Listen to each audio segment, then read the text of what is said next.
All right, so this is handling and socializing a feral cat, where I take a deep dive into my techniques and full videos on how I physically handle and restrained and socialized with a feral cat, featuring Marmalade, who was my most recent case study. She was she had a ruptured eye due to trauma, so I had trapped her, brought her into the community cat clinic where she had her eye removed, and then I brought her back home for hospitalization.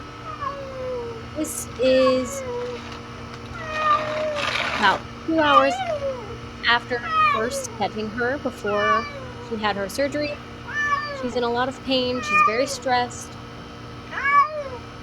I used the Superman towel wrap technique on her to remove her. I'm getting her out so I can assess her to make sure she's okay because the trapping aspect for her was kind of rough and crazy. We ended up catching her with a net Okay, okay. and she had a freak out, but Bye-bye. so just want to Okay. assess her eye, put some Bye, honey. pain meds and some topical ointments in her Okay. eye until I could get her to surgery the next day. Okay. See how I have her against my body so she can't It's back okay. up.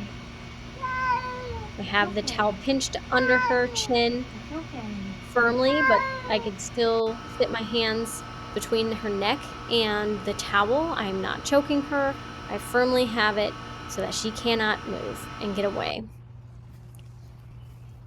Here is the probably 2 days after her surgery, getting her out. I have her on my patio in this dog crate situation, which is ideal for feral cats for hospitalization. I'm just moving the things out of the way. Most feral cats don't, lunge or become super aggressive. They're pretty scared, so I just try my best to keep my distance, not hover right over top of her, and just use the towel as my main tool of grabbing her.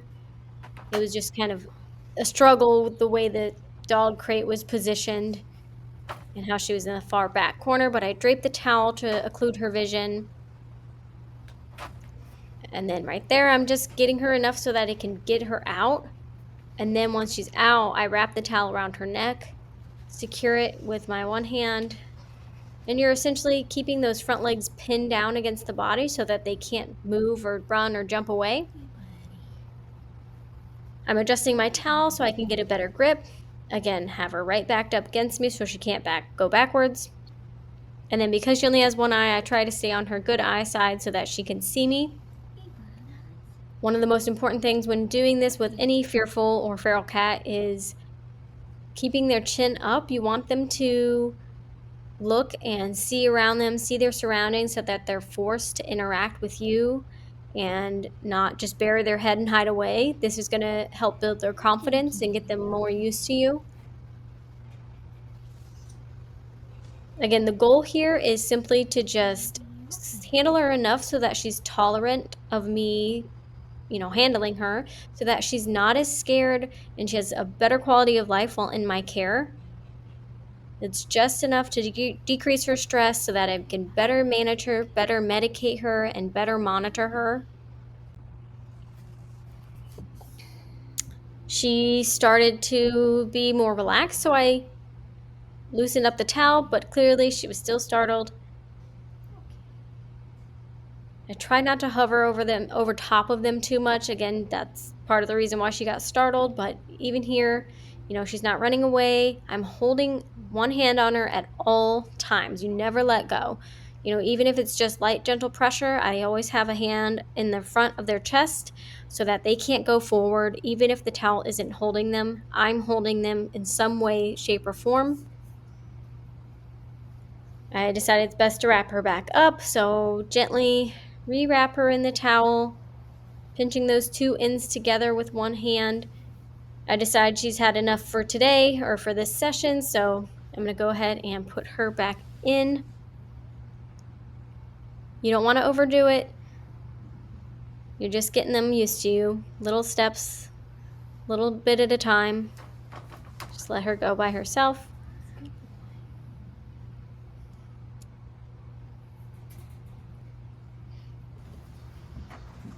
This is the next day, getting her back out. Make sure you put them on top of a nice soft towel or blanket and have her wrapped. It's okay.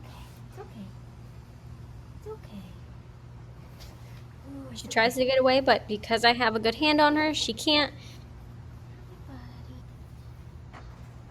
buddy.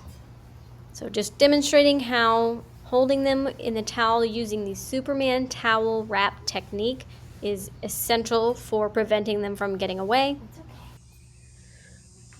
Here is probably, I don't know, day 8, reaching in just to greet her, pet her. She's getting more and more tolerant each day. For some reason, I got a little cocky and decided that I would just try and pick her up without using the towel.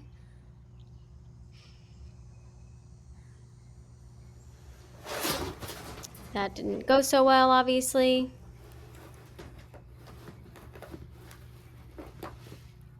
Again, she didn't really try and go for me. It was just more of a fear reaction.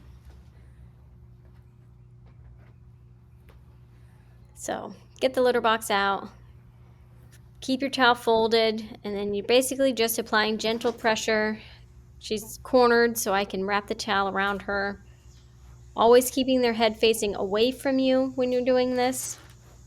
Using my forearms to hold the towel and pick her up. She was due for her pain meds, so I figured I would socialize with her a little bit before giving those.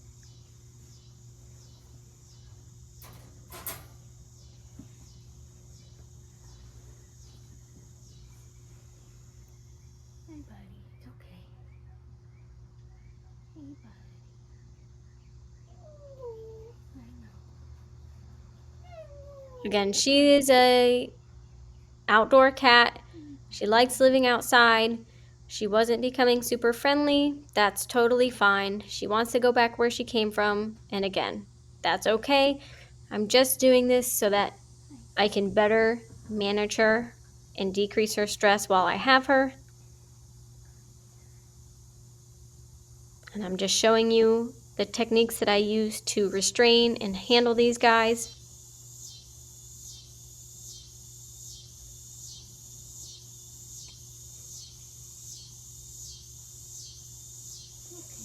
Again, she tries to hide her face.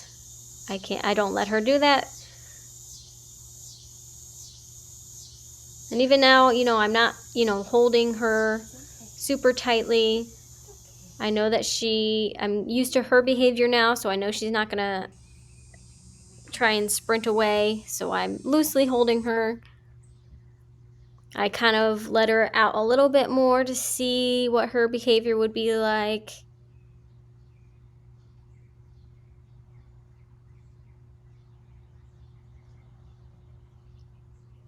Some cats will do this where they lead you to believe that they're, becoming more calm and friendly, but it's kind of, you got to be careful because sometimes they do that as a tactic to try and escape. If they lead you to believe that they're way more relaxed than they actually are. I know. You're just gonna try and run away. So again, although she's making it seem like she's relaxed, I still never take my hands off of her. I always have one good hand on her so that when she does try and get away, she's not able to. The best thing is to pin their arms down against their body, the front arms, because that is what's going to prevent them from being able to go forward and move. So I know that I can't let her go, but I know that if I hold those legs down, she's not going anywhere and she can't scratch me or get me if I am holding her this way. So I don't panic. I just keep a good grip on her until I'm able to get the towel back on her. I'm just kind of assessing the situation, trying to calm her down, but I'm not panicking. I'm not even scruffing her. I'm just, oh, maybe I scruff her a little bit, but I'm not, manhandling her. I'm just trying to hold her in place enough to get that towel back, holding the front of her chest.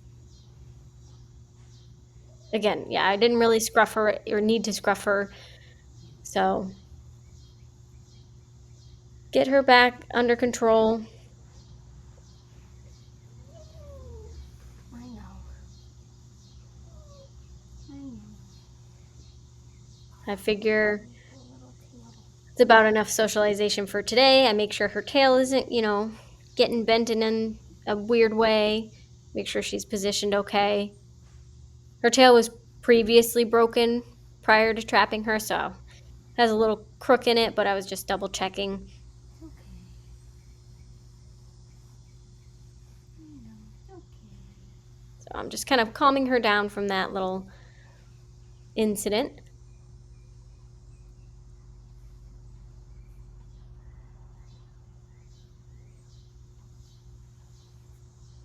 So now I'll go ahead and give her her oral medication, her pain meds.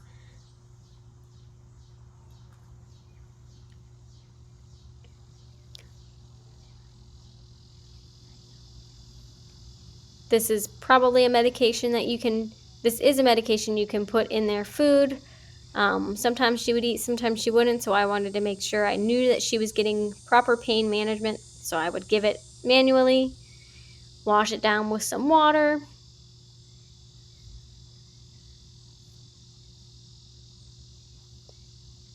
Just making sure she swallowed it.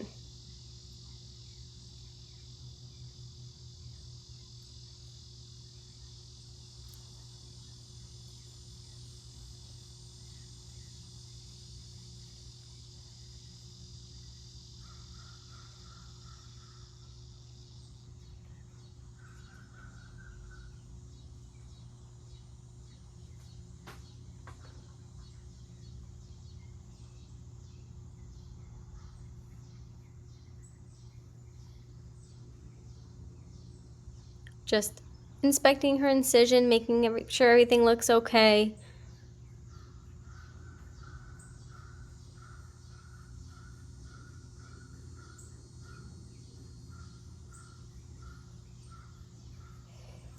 She would make a little bit of a mess in her dog crate every night, so I would, after medicating her, I would put her in the carrier so that I could clean her dog crate out, replace the blankets, replace her food bowls, things like that, change the litter.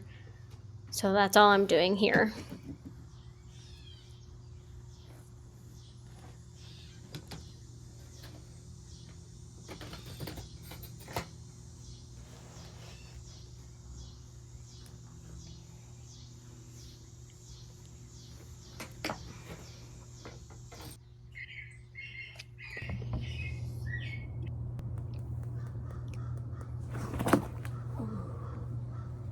So this is probably one of the last days I had her. She was kind of fed up with Okay. everything. She wanted to go back where she came from. This video is to demonstrate again how well the Superman towel rep technique works when done properly and why I use it, because it's very effective and you can hold on to a feral cat that is trying to get away. Obviously, she wasn't having it here, so I'm going to go ahead and put her back, but just wanted to demonstrate how I handle a cat that's trying to get away from my towel wrap and why I use this technique. Buddy, buddy. It's okay. It's okay.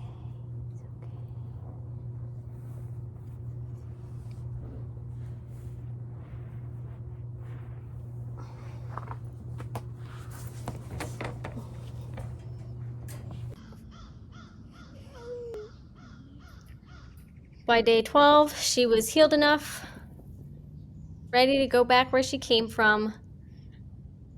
She lives in my neighborhood and I see her every day. She's doing very well, healed up nicely, hangs out with all their other cat friends, and chasing squirrels on a regular basis. So, again, the goal isn't to make them all house cats, it's to better manage them and decrease their stress while you have them.